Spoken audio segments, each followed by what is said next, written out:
या मुद्द्यावरती सहमत आहे की मराठा समाजाला आरक्षण मिळालं पाहिजे। वास्तविकरित्या जर आपण पाहिलं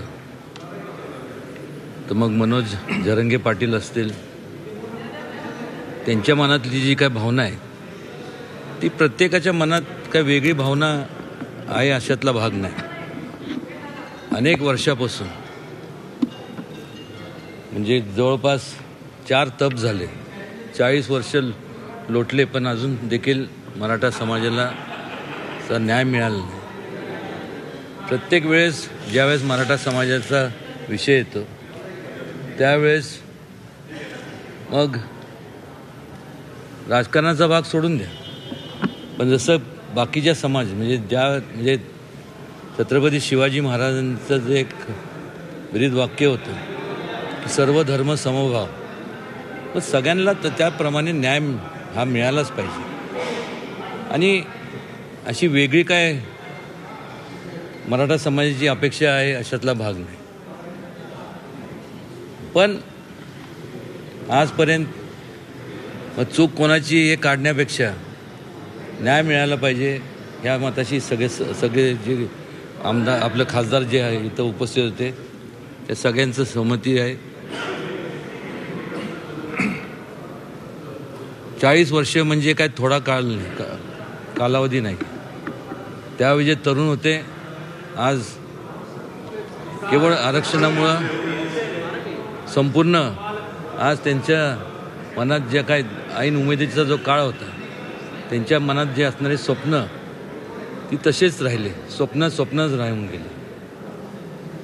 आणि कुठेतरी आता जेव्हा आपण सांगतो पण म्हणजे सुप्रीम कोर्ट असेल, हायकोर्ट असेल, शेवटी ही सुद्धा जे न्यायाधीश असतील किंवा जे कोण संसदेतले खासदार असतील ही सुद्धा लोकच आहेत। आणि लोकांचा आदर किंवा सगळ्यांना एक लोकप्रतिनिधी म्हणून सगळ्यांना न्याय मिळवून देण्याचं काम हे लोकप्रतिनिधींचं परम कर्तव्य असतं। आज लोकांच्या अपेक्षा असतात लोकप्रतिनिधींकडनं की ज्या वेळेस आपण एखाद्या लोकप्रतिनिधीला निवडून देतो, कुठल्याही पक्षातला जरी असला तरी आपल्याला न्याय मिळाला पाहिजे। आणि त्याच भावनेतनं लोक आज ठिकठिकाणी ठिकठिकाणी जे आपल्याला उद्रेक झालेला पाहायला मिळतं हे काय आज झालेलं नाही आहे। वारंवार 40 वर्षाच्या कालावधीत आश्वासनं दिले गेले, का पाळले गेले नाही, त्यांच्या सोयीप्रमाणे कोण विचार करतं। पण कुठंतरी आज राजकारण विरहित आज समाज ह्या नात्याने जसं प्रत्येकाला समाजाला वाटतं की आपल्याला न्याय मिळाला पाहिजे, तसं मराठा समाजाची जर ही भावना असेल तर त्यात चुकीचं काय आहे?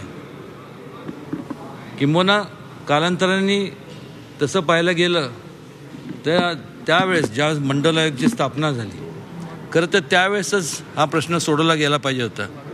कोणी सोडवला नाही, का सोडवलं नाही या तपशिलात मला जायचं नाही, पण त्यावेळेस झालं असतं तर आज एवढ्या मोठ्या प्रमाणावरती जे काय आपण जाती तेढ निर्माण झालेले पाहायला मिळतात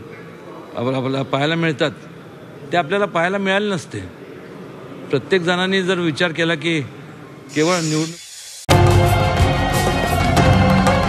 छत्रपतींचा विचार म्हणजे